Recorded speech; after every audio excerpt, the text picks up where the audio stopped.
السلام عليكم ورحمة الله وبركاته. إن الحمد لله نعمده ونستعينه ونستغفره ونعوذ بالله من شرور أنفسنا ومن سيئات أعمالنا من يهده الله فلا مضل له ومن يضلل فلا هادي له وأشهد أن لا إله إلا الله وحده لا شريك له وأشهد أن محمدا عبده ورسوله أما بعد يا أيها الذين آمنوا اتقوا الله حق تقاته ولا تموتن إلا وأنتم مسلمون يا أيها الذين آمنوا اتقوا الله وقولوا قولا سديدا يا أيها الناس اتقوا ربكم الذي خلقكم من نفس واحدة وخلق منها زوجها وبث منهما رجالا كثيرا ونساء واتقوا الله الذي تساءلون به والأرحام إن الله كان عليكم رقيبا إن صلاتي ونسكي ومحياي ومماتي إلا رب العالمين எல்லாம் வல்ல ஏக இறைவனுடைய நல்லடியார்களே, அல்லாஹ் ரப்புல் ஆலமீன் நமக்கெல்லாம் கடமையாக்கியுள்ள இந்த ஜும்மாவுடைய வணக்கத்தை நிறைவேற்றுவதற்காகவும் அதன் ஒரு பகுதியாக நமக்கெல்லாம் அருட்கொடையாக அனுப்பப்பட்ட ரஹ்மத்துல் ஆலமீன் எம்பெருமானார் நபிகள் நாயகம் ஸல்லல்லாஹு அலைஹி வஸல்லம் அவர்களுடைய சொல் செயல் அங்கீகாரத்தை அதன் தூய வடிவில் அறிந்து கொள்ள வேண்டும் என்ற உயரிய எண்ணத்தோடு நாம் எல்லாம் இங்கே கூடியிருக்கின்றோம். கண்ணியமிக்க எல்லாம் அல்ல அல்லாஹ்வின் நல்லடியார்களே, ரப்புல் ஆலமீன் இந்த உலகத்தில் மனித சமுதாயத்தை படைத்து நாம் இப்படிதான் வாழ வேண்டும் என்ற வாழ்வியல் வழிகாட்டியை திருமறை குர்ஆன் மூலமும் பெருமானார் ஸல்லல்லாஹு அலைஹி வஸல்லம் அவர்களின் வாழ்க்கையின் மூலமாகவும் நாம் எப்படிப்பட்ட வாழ்க்கையை இந்த உலகத்தில் வாழ்ந்துவிட்டு மரணித்தால் நாளை மறுமையில் வெற்றி அடையலாம் என்ற அந்த சிறந்த நேர்வழியான வாழ்க்கையை, பரிசுத்தமான வாழ்க்கையை அல்லாஹ் நமக்கு தெளிவுபடுத்தி இருக்கிறான். அப்படிப்பட்ட அந்த தூய வாழ்க்கையை எல்லா நிலைகளிலேயும் நாம் பேண வேண்டும் என்று இஸ்லாம் நமக்கு வலியுறுத்துகிறது. அதிலும் குறிப்பாக நம்மளுடைய அன்றாட தேவைகளுக்காக உணவு, உடை, இருப்பிடம் போன்ற அவசிய தேவைகளுக்காக மனிதன் பொருளாதாரத்தை தேடுவதற்காகவும் அந்த தேவைகள் எல்லாம் பூர்த்தி செய்வதற்காக கடல் தாண்டி வெளிநாடுகளுக்கு செல்வது, ஒவ்வொரு நாளிலேயும் அவனுடைய நேரத்தில் அதிகப்படியான நேரங்களை அந்த பொருளாதாரத்தை திரட்டுவதன் மூலமாக மனிதன் செலவு செய்கிறான். ஒரு மனிதனுடைய அன்றாட நாட்களில் அதிகப்படியான நாட்களை எதிலே மனிதன் செலவு செய்கிறான் என்று சொன்னால் அந்த பொருளாதாரத்தை திரட்டி தேவைகளை பூர்த்தி செய்வதற்காக அவனுடைய நேரங்களை செலவு செய்து கொண்டிருக்கிறான். இந்த பொருளாதாரத்தை திரட்டுவதில்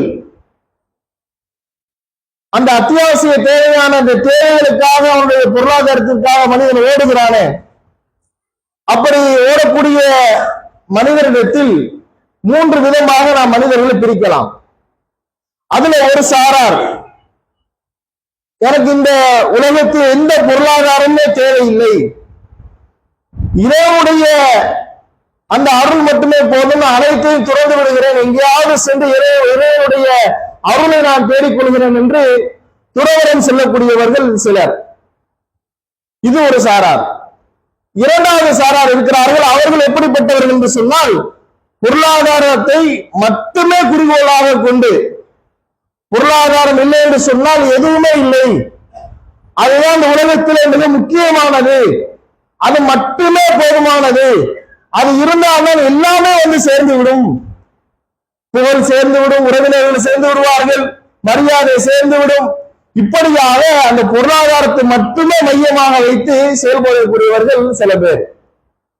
மூன்றாவது சாரார் இருக்கிறார்கள். அவர்கள் எப்படி செயல்படுகிறார்கள் என்றால், பொருளாதாரத்தை திரட்டுவது ஒரு பாதியாக இருந்தாலும் இந்த உலகத்தில் நமக்கு என்று ஒரு கடமை இருக்கிறது, நமக்கு ஒன்று ஒரு இலக்கு இருக்கிறது, அந்த இலக்கை நோக்கி நாம் பயணிக்க வேண்டும் என்ற ஒரு சாரார். இஸ்லாம் எப்படிப்பட்ட சாராரை வலியுறுத்துவது என்று சொன்னால், இந்த மூன்றாவது சாராரை குறித்து தான் இஸ்லாம் பேசுகிறது. இந்த உலகத்தில் உங்களுடைய தேவைக்காக நீங்கள் சம்பாதியுங்கள், உங்களுடைய உணவுக்காக, உங்களுடைய உடைக்காக, உங்களுடைய இருப்பிடத்திற்காக, நீங்கள் உலகத்தில் வாழ வேண்டும் என்பதற்காக உங்களுடைய பொருளாதாரத்தை நீங்கள் இந்த உலகத்தில் தேடுங்கள். அப்படிப்பட்ட பொருளாதாரத்தை தேடுவது அல்லாஹ்வுடைய அருள் என்று இஸ்லாம் சொல்லுகிறது. பொருளாதாரத்தை தேடுவதில், சம்பாதிப்பதில் இஸ்லாம் ஆர்வமூட்டுவதை போன்று வேறு எந்த சித்தாந்தமும் ஆர்வமூட்டுவதில்லை. அது அல்லாஹ்வுடைய அருள் என்று இஸ்லாம் சொல்லி காட்டுகிறது. அல்லாஹ்வுடைய அருளை தேடி நீங்கள் செல்லுங்கள். அந்த அருளை எப்படி தேட வேண்டும், எந்த நிலையோடு நீங்கள் நிறுத்திக் கொள்ள வேண்டும் என்று இஸ்லாம் வரையறை செய்கிறது. பொருளாதாரம் மட்டும்தான் தேவை, மற்ற எதுவுமே மார்க்க காரியங்களில் நாம் ஈடுபடக்கூடாது. மார்க்க காரியங்கள் முற்றிலுமாக மறந்துவிட்டு, மௌத்தை மறந்துவிட்டு, முழுவதுமாக இந்த பொருளாதாரத்தை திரட்டுவது மட்டுமே நோக்கமாக கொண்டு நீங்கள் செயல்பட்டு விடக்கூடாது என்று இஸ்லாம் தெளிவுபடுத்துகிறது. அப்ப அல்லாஹ்வுடைய அருளை தேடி நீங்கள் இந்த உலகத்திலே பயணம் செய்து பொருளாதாரத்தை நீங்கள் உங்களுடைய தேவைகளுக்கு என்ன செய்து கொள்ளலாம், ஈட்டிக் கொள்ளலாம், அதை தேவைகளை பூர்த்தி செய்து கொள்ளலாம். அல்லாஹ் ரப்பல் ஆலமீன் இந்த அருள் என்று சொல்கிறாரே, அதுக்கு உதாரணமாக திருமறை குர்ஆன் அல்லாஹ் சொல்லி காட்டுகிறான், வஹுவல்லதி சக்கரல் பஹர், நாம் உங்களுக்கு கடலை வசப்படுத்தி கொடுக்கலையா? அல்லாஹ் கேட்கிறான். கடலை நாங்கள் உங்களுக்கு எப்படி வசப்படுத்தி கொடுத்திருக்கிறோம்? அந்த கடலை கிழித்து செல்லக்கூடிய அந்த கப்பல்களை நீங்கள் பயணம் செய்து கடலில் நீங்கள் பொருட்களை தேடிக் கொள்கிறீர்கள். கடலில் பயணம் செல்வதற்காக கப்பல் என்ற அந்த ஒரு சாதனத்தின் மூலமாகத்தான் பயணம் செய்கின்றோம். அதை அல்லாஹ் வசப்படுத்தி கொடுத்தான். திருமலை குர்ஆன் அல்லாஹ் சொல்லி காட்டுகிறான், கடலை கிழித்துக் கொண்டு நீங்கள் அதில் பயணம் செய்து செல்கிறீர்கள். கடலில் இருந்து நீங்கள் பல்வேறு உணவுப் பொருட்களை நீங்கள் தேடிக் கொள்கிறீர்கள். கடலில் இருந்து ஆபரணங்களை நீங்கள் தேடிக் கொள்கிறீர்கள். இதுவெல்லாம் அல்லாஹ் உங்களுக்கு வசப்படுத்தி கொடுத்திருக்கிறான். இல்லை என்று சொன்னால் எதை போட்டாலும் உள்வாங்கக்கூடிய அந்த கடல் மனிதன் பயணிக்கக்கூடிய அந்த கப்பலை உள்வாங்கவில்லை. அதில் பயணம் செய்து இலகுவாக உணவுகளை தேடிக் கொள்கிறான், ஆபரணங்களை தேடிக் கொள்கிறான். இதை இறைவன் வசப்படுத்தி கொடுத்ததால் தான் அது சாத்தியமாகிறது. நம்ம அறிவை கொண்டு சாத்தியமாகுதா? நம் உழைப்பை கொண்டு சாத்தியமாகுதா? இறைவன் நான் வசப்படுத்தி கொடுத்திருக்கிறேன், இது அல்லாஹ் என்னுடைய அருள் என்று அல்லாஹ் சொல்லி காட்டுகிறான். அப்ப இறைவன் இது போன்று இந்த உலகத்தில் பொருளாதாரத்தை திரட்டுவதற்கு ஏராளமான ஹலாலான வழிகளை அல்லாஹ் திறந்து வைத்திருக்கிறான். அப்படிப்பட்ட அந்த ஹலாலான வழிகளில் நாம் பொருளாதாரத்தை தேடுவதில் இஸ்லாம் தடை செய்யவில்லை, அதை அனுமதிக்கிறது, அல்லாஹ்வுடைய அருள் என்று சொல்கிறது. அதே போன்று நீங்கள் சேர்த்து வைத்த சம்பாதித்த பொருளாதாரத்தை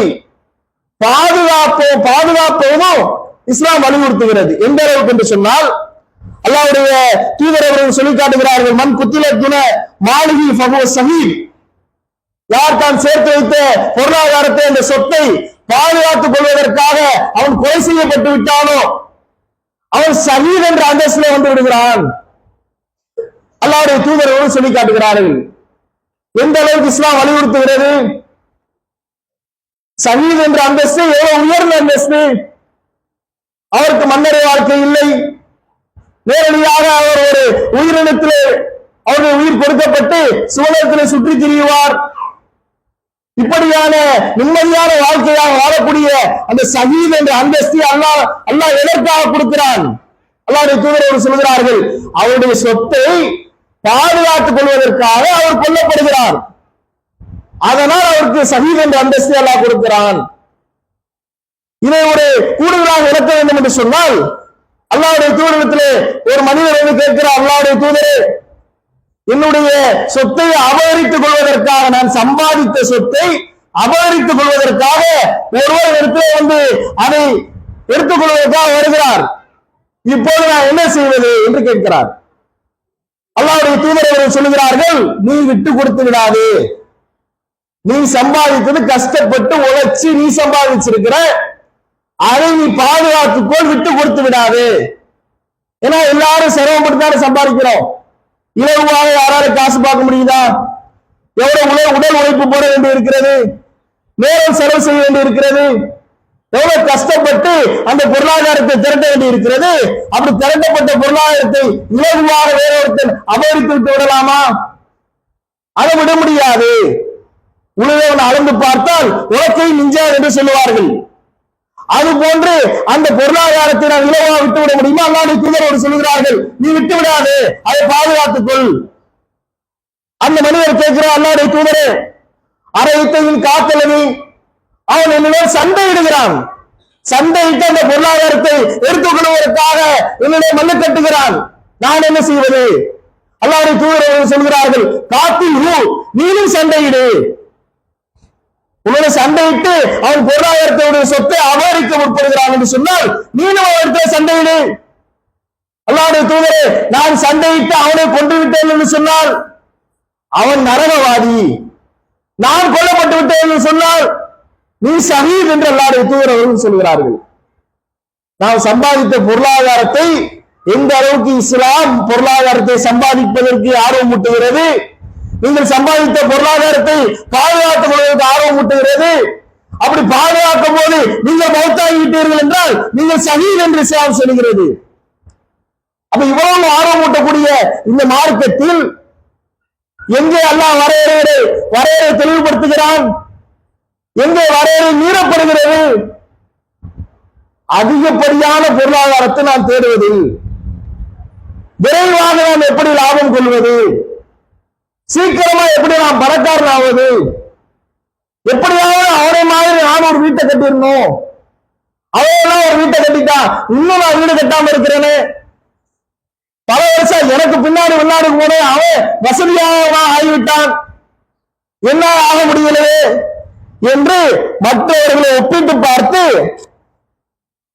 அவனுடைய வசதி வாய்ப்பினை அதிகப்படுத்த வேண்டும் என்று சொல்லி ஹராமான காரியங்களில் ஈடுபடுகிறான். எல்லா வியாபாரங்களுக்கும் பொருந்தக்கூடியதாக அல்லாஹ் திருமறை குர்ஆனில் சொல்லி காட்டுகிறான். வியாபாரம் செய்யக்கூடியவர்களும் விற்கக்கூடியவரும் வாங்கக்கூடியவரும் விருப்பத்திற்குரியவர்களே. நீங்க ரெண்டு பேரும் எப்படியா விருப்பத்துக்கு உட்பட்டு தான் ரெண்டு பேரும் செய்றீங்க, வியாபாரம் செய்கிறீர்கள். ஒருவர் உங்களிடத்திலே பொருளை விற்பனை செய்கிறார், அவர் எப்படி விற்பனை செய்ய வேண்டும் அல்லாஹ் சொல்லி காட்டுகிறான். மன் சதக்கா வ பையனா, அந்த பொருளினுடைய சாதகங்களை சொல்லி அவர் விற்பனை செய்கிறார். இது இந்த பொருள் இவ்வளவு நேரம் தான் உழைக்கும், இந்த பொருள் கொஞ்ச நாள் கெட்டு போயிடும், இது நீங்க 1 மணி நேரம் தான் யூஸ் பண்ணலாம், இதை 1 வருஷம் தான் இது தாங்கும், இது இப்படி பயன்படுத்தினாதான் இது காலம் ஃபுல்லா நீடிக்கும், இது இந்த மாதிரி பயன்படுத்தினா கெட்டு போயிடும், இதுல இவ்வளவு ஓட்டை இருக்கிறது என்றெல்லாம் அந்த பொருளை விற்கும் போது அதை நீங்கள் உள்ளபடி சொல்லி நீங்கள் விற்பனை செய்து விட்டீர்கள் என்றால் பூரிக்கிழகு அந்த பொருளாதாரத்தில் அல்லாஹ் அபிவிருத்தியை ஏற்படுத்துகிறான், பரக்கத்தை ஏற்படுத்துகிறான். அல்லாஹ் ரப்பல் ஆலமீன் சொல்லி காட்டுகிறான். எப்படிப்பட்ட வியாபாரத்தில் உங்களுக்கு அபிவிருத்தி இருக்கிறது, எப்படிப்பட்ட வியாபாரத்தில் உங்களுக்கு பரக்கத்து இருக்கிறது, உள்ளபடி நீங்கள் அதை சொல்லி விற்பனை செய்தீர்கள் என்றால் அந்த வியாபாரத்தில் அபிவிருத்தியும் பரக்கத்தும் இருக்கிறது. வாங்கும்போது அப்படித்தான், வாங்கும்போது ஒரே கடையில விசாரிப்பாரு, நான் 100 கடையில விசாரிச்ச மாதிரி பேசுவார். அந்த கடையில நீ 100 ரூபாய் சொல்றீங்க, அந்த கடையில 50 ரூபாய் சொல்றான், இவரை அங்க வாங்கிடுவோம், ரொம்ப சீப்பா வாங்கியிருப்பேன். இப்படி எல்லாம் ஒரு விசாரிக்காத, வாங்காத, அதை கேள்விப்படாத பொருட்களை கூட கேள்விப்பட்டதை போன்று, அதை தெரிந்ததை போன்று பொய்களை சொல்லி வியாபாரியிடம் பேசி அந்த பொருளை வாங்குவது அதுவும் தடுக்கப்பட்டது. உங்களுக்கு தெரிந்திருக்கிறதா அதை பத்தி பேச வேண்டும், விசாரிச்சிருக்கிறீங்களா அதை பத்தி பேசணும், அந்த பொருளை பத்தி தெரியுமா அதை பத்தி பேசணும். அப்ப விற்கக்கூடியவர் அப்படித்தான், அதுல என்ன உண்மை இருக்கிறது அதை சொல்லி விற்பனை செய்யணும். அதுல அல்லாஹ் பரக்கத் செய்கிறான், அபிவிருத்தியை செய்கிறான். அதே போன்று அந்த வியாபாரத்தை அந்த பொருள்ல நீங்க விற்பனை செய்கிறீர்கள், விற்பனை செய்யும் போது மண் கதிபா அதுல மறைத்து நீங்கள் விற்பனை செய்கிறீர்கள். இது நல்ல பொருள் தான், இது எந்த பாட்டு வராது, இது கெட்டு போகாது, ரொம்ப நாள் உழைக்கும், நீங்க உயிரோடு இருக்கிறவர்களும் உழைக்கும் என்றெல்லாம் சொல்லி ஒரு பொருளை தள்ளிவிட பார்க்கிறாங்களே, தலையில கட்டி விடுறாங்களே, இது மாதிரி பொய்களை மறைத்து அதில் இருக்கக்கூடிய விஷயங்களை எல்லாம் சொல்லாமல் மறைத்து வியாபாரம் செய்கிறானே, அப்படிப்பட்ட வியாபாரத்தில் அல்லாஹ் அபிவிருத்தி அளித்து விடுகிறான், பரக்கத்தை அளித்து விடுகிறான். அது நீங்கள் கோடி கோடியாக அதை நீங்கள் சம்பாதித்தாலும் அதுல நிம்மதி இருக்காது, அதுல அல்லாஹ்வுடைய அருள் இருக்காது. லட்ச லட்சமா லாபம் மாதிரி தெரியும், கோடி கோடியாக சம்பாதிக்கிற மாதிரி தெரியும், பல்லாயிரக்கணக்கில் வியாபார ரொட்டேஷன் ஆகிற மாதிரி தெரியும், வந்து போற மாதிரி இருக்கும், அது எந்த ஒரு பரக்கத்துமே இருக்காது. அப்ப அல்லாஹ்வுடைய அருள் எதிலே தெளிவாக கிடைக்கின்றது என்று அல்லாஹ் தெளிவுபடுத்தி விட்டான். இப்படி தெளிவாக இஸ்லாம் சொன்ன பிறகு கூட மோசடியான வியாபாரங்கள் எவ்வளவு பெருகிவிட்டதா இல்லையா?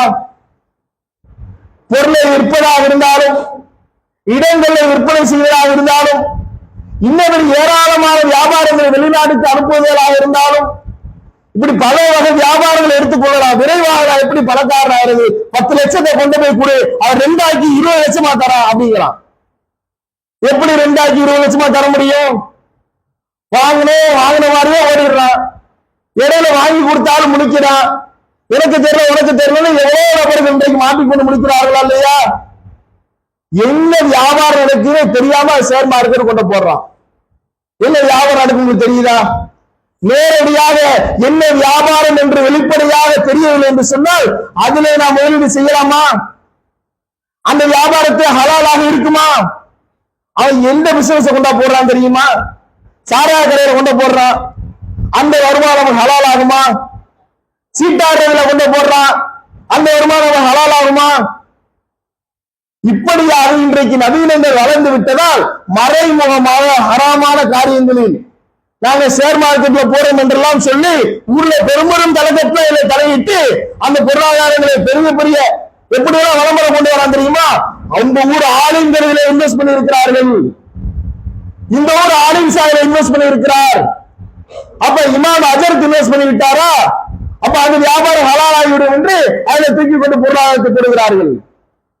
உங்களுக்கு அது கிளியரா தெரியல என்ன வியாபாரம் பொருளாதாரத்தை கொண்டு போடுறோம். மளிகை கடையில போடுறியா, அது வியாபாரத்தை நீங்க பார்க்கணும், லாப நஷ்டங்களை பார்க்கணும், அதுதான் ஹலால் ஆகும். கண்ணுக்கு தெரியாத வியாபாரத்தை கொண்டு போட்டீர்கள் என்று சொன்னால் எதுல வியாபாரம் செய்யறான், எதுல வருமானம் என்று தெரியாத வியாபாரம் இஸ்லாத்தில் அனுமதிக்கப்பட்டதாக இல்லை. இதை உணர்ந்தோம் என்று சொன்னால் இன்றைக்கு எவ்வளவு ஹராமான காரியங்கள்ல நம்முடைய பொருளாதாரம் சிதைந்து கிடக்கின்றது. நவீனங்கள் என்ற பெயர்ல நம்முடைய வருமானங்கள் ஹராமானதாக இருக்கிறது. அப்ப இஸ்லாம் சொன்ன அடிப்படை இதை நாம் தெளிவாக விளங்கி இருக்கிறோமா? எது ஹலால், வாங்குவோரும் விற்போரும் எந்த அடிப்படையிலே வந்தாலும் வியாபாரமாக இருந்தாலும் உள்ளபடி சொல்லி நீங்கள் வியாபாரத்தில் ஈடுபடுங்கள், அது ஹலாலான வியாபாரம். மறைமுகமாக எந்த வியாபாரமும் ஹலாலாக ஆகிவிடாது. அப்ப இது இஸ்லாம் தெளிவுபடுத்துகிறது. இன்னும் சொல்ல போனால் எவ்வளவு மார்க்கம் தடை செய்த பீடி சிகரெட்டுகளை கூட இன்றைக்கு இஸ்லாமியர்களுடைய கடைகளில் விற்கப்படுதா இல்லையா? ஹராமான ஒரு பொருளை போதை தரக்கூடிய அனைத்துமே ஹராமாக்கப்பட்டு இருக்கிறது. அப்படிப்பட்ட பொருளை கூட என்ன செய்கிறார்கள், விற்பனை செய்கிறார்கள் என்று சொன்னால் அதுக்கான காரணம் என்ன? ஒருவன் ஹராமான வியாபாரத்தை வருமானத்தை அதை மனதளவுல அவன் அதை தேக்கிக் கொண்டாலும் இது ஹராம் இல்ல, எங்கேயோ நடந்தா நமக்கு என்ன, நம்ம சரியான ஆட்டான கொடுக்கிறோம் என்ற மனநிலையை திருப்தியை மன திருப்தியை அவனை ஆசுவாசப்படுத்தி கொண்டாலும் அது ஹராம் தான். தெளிவு இருக்கிறதா? என்ன காரணம்? மூல காரணம் என்ன? பேராசை. விரைவா நான் வீடு கட்டணும், விரைவா நான் பணக்காரன் ஆகணும், விரைவா எங்க வீட்டுல வசதி வாய்ப்பான சாதனங்கள்லாம் இருக்கணும். பெண்களை சிந்திச்சு பார்க்கணும். தன் கணவர் எந்த வியாபாரம் செய்து பொருளாதாரத்தை ஈட்டி வருகிறார்? ஹலாலான முறையில பொருளாதாரத்தை ஈட்டி வருகிறாரா? ஹலாலான முறையில வரக்கூடிய பொருளாதாரம், அந்த உணவு, அந்த உடை ஹலாலாக இருக்கும்.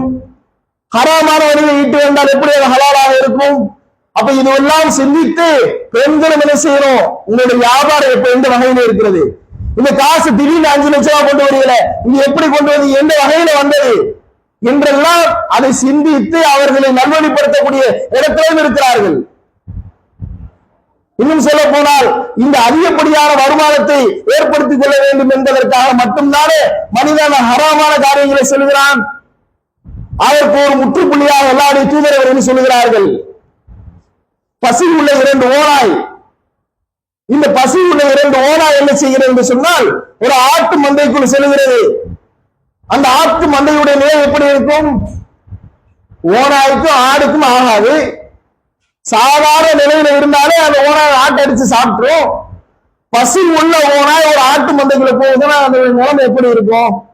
கொஞ்சம் சிந்திச்சு பாருங்க. அந்த ஆட்டு மந்தையை சிதைச்சிருமா இல்லையா? அந்த அல்லாஹ்வுடைய தூதர் சொல்லிவிட்டு சொல்லுகிறார்கள், இப்படித்தான் உங்களுடைய பொருளாதாரத்து மீதான பேராசை உங்களுடைய மார்க்க பற்றை தின்றுவிடும். அல்லாஹ்வுடைய தூதர் அவர்கள் ஒரு அழகான உதாரணம் சொல்லி காட்டுகிறார்கள். பொருளாதாரத்தை தேடி தேடிதானே அதிகப்படியான ஆசைகள் அவனிடத்தில் ஏற்பட்டதுனால அவனை சரிவர அறிவை தொழுகை அவனிடத்தில் அழிந்து விட்டது. மார்க்க காரியங்கள் இடத்தில் அழிந்து விட்டது. வெறுமனே வெள்ளிக்கிழமை தொழக்கூடிய முஸ்லிமாக மாறிவிட்டான். பெருநாள் தொழக்கூடிய முஸ்லிமாக மாறிவிட்டான்.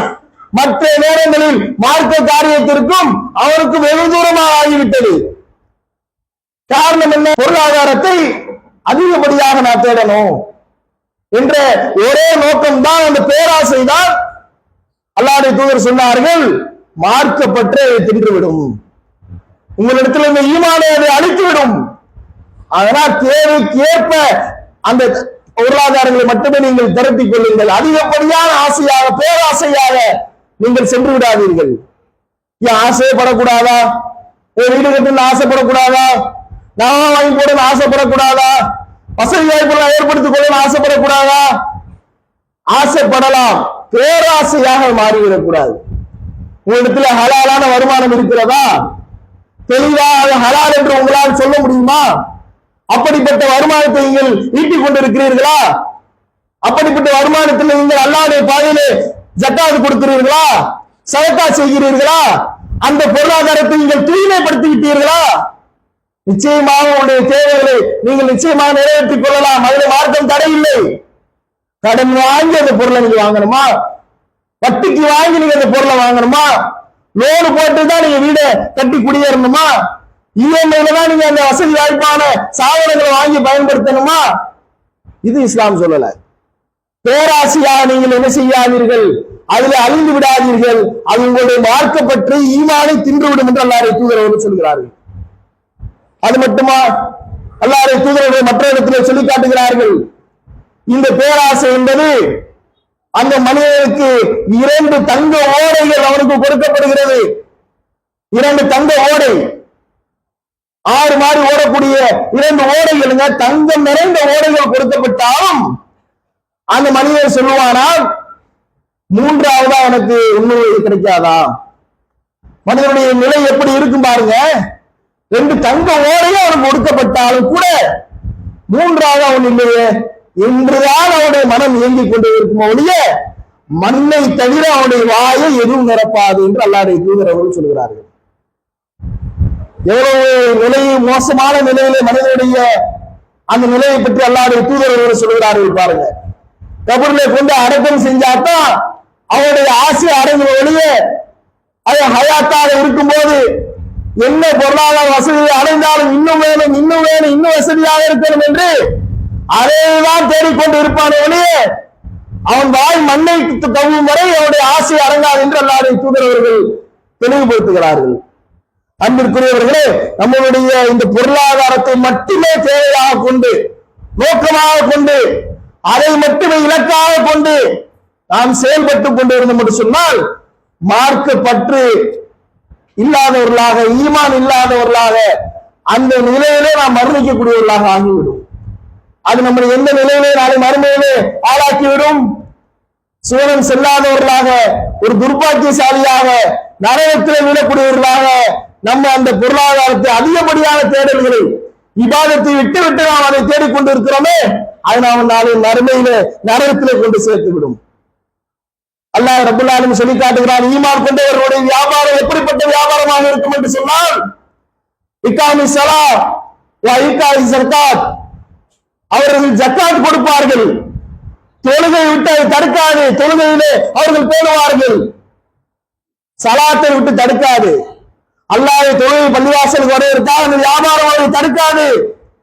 அவர் சம்பாதித்ததிலிருந்து ஜக்காத் கொடுப்பதை அதை தடுக்காது. சதக்கா கொடுப்பதை தடுக்காது. அல்லாஹ் ரப்பல் ஆலமீன் சொல்லி காட்டுகிறான். இன்றைக்கு நமக்கு எத்தனை பேருக்கு அதை நாம் பொருத்தி பார்க்கலாம்? நாம் செய்யக்கூடிய வியாபாரம், நாம் ஈட்டக்கூடிய வருமானம் எதுவாக இருந்தால், எந்த ஒரு வியாபாரமாக இருந்தாலும், எந்த நிறுவனங்களை நாம் வேலை செய்தாலும், நாம் தொழுகையிலே சரியாக இருக்கிறோமா? நற்காரியங்களே சரியாக இருக்கிறோமா? அதுதான் இறை நம்பிக்கையாளருடைய வியாபாரம் என்று அல்லாஹ் சொல்லி காட்டுகிறான். அப்படிப்பட்ட உண்மையா அல்லாஹ் சொல்லக்கூடிய இறை நம்பிக்கையாளராக நாம் இருக்கிறோமா? சிந்தித்து பார்க்க வேண்டும். அப்படிப்பட்ட வியாபாரத்தில் அளப்பெரிய அருளையும் பரக்கத்தையும் அல்லாஹ் செய்து கொண்டிருப்பான். அல்லாஹ்வுடைய தூதர் அவர்கள் சொல்லி காட்டுகிறார்கள். அல்லாஹ்வுடைய தூதர் இடத்துல சஹாபாக்கள் வராங்க. அல்லாஹ்வுடைய தூதரே அவர்கள் படுக்கையில் இருந்த அல்லாஹ்வுடைய தூதர் எழுந்திருக்கும் போது அவருடைய முதுகில் இருந்த அச்சுக்களை பார்க்கிறார்கள். அந்த பாயினுடைய அழுத்தம் அந்த முதுகு பகுதியில் இருக்கிறது.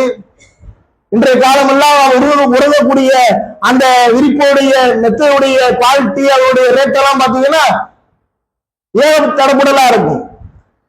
அந்த அல்லாஹ்வுடைய தூதர் காலத்திலேயும் இன்றைய காலங்களில் ஒப்பிட்டு பார்க்க முடியாத அளவிற்கு அல்லாஹ் அந்த பொருளாதாரத்தை வளர்ச்சியை கொடுத்து இருக்கிறான். இன்றைக்கெல்லாம் ஒரு பக்கெட்டு நின்றா ஒரு பக்கெட்டு அசையாத அளவுக்கான அந்த குவாலிட்டியான மெத்தைகளை மனிதர் உறவி கொண்டிருக்கிறார்கள். ரொம்ப உயர்தர மெத்தைகளை மனிதர் உறவி கொண்டிருக்கிறோம்.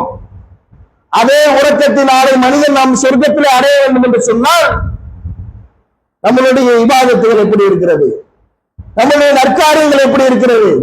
இந்த உலகத்துல மட்டும் தாழ்ந்து இருக்கும் உயர்ந்த மெத்தையை வாங்கி கொடுத்தா போதும், பிள்ளைகளுக்கு மிக உயர்ந்த மெத்தைகளை உயர்ந்த ஆடைகளை வாங்கி கொடுத்தா போதும், மனைவி கேட்கக்கூடிய எதையும் வாங்கி கொடுத்தா போதும்.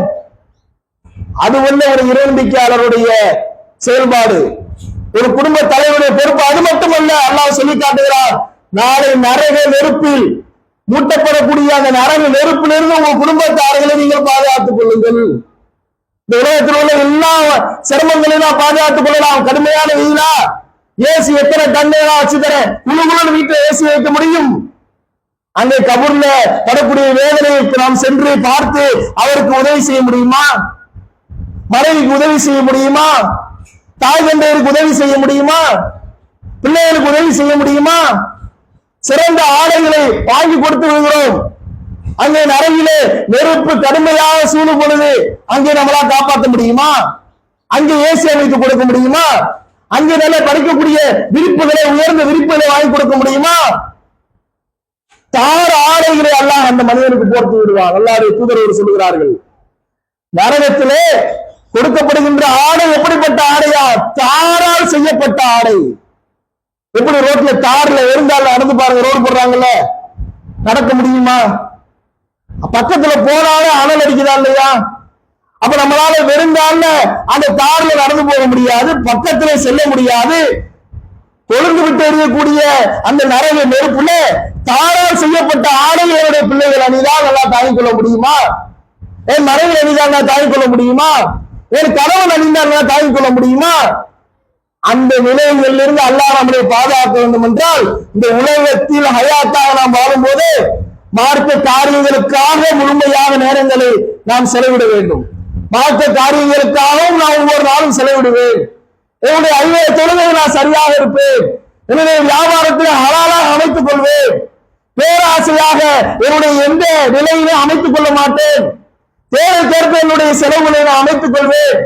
தேவை இருந்தால் அதை நான் என்ன செய்வேன்? ஹலாலான முறையிலே அதை அனுபவித்துக் கொள்வேன் என்று எப்போது நாம் முடிவெடுக்கிறோமோ அப்போது அந்த நடுநிலையில் மட்டும்தான் நம்மளை நாளை சுவனத்திலே கொண்டு சேர்க்கும் ஒழிய அதிகப்படியான பேராசை நம்மளை நிரந்தர நரகத்திலே கொண்டு சேர்த்து விடும் என்று உணர்ந்து அந்த அடிப்படையில் வாழ்ந்து மனைவியுடைய அல்மக்களாக அல்லாஹ் உங்களை நாட்டி அருள் செய்ய வேண்டும். முதல்வர் என்ன செய்கிறார்? அஸ்ஸலாமு அலைக்கும்.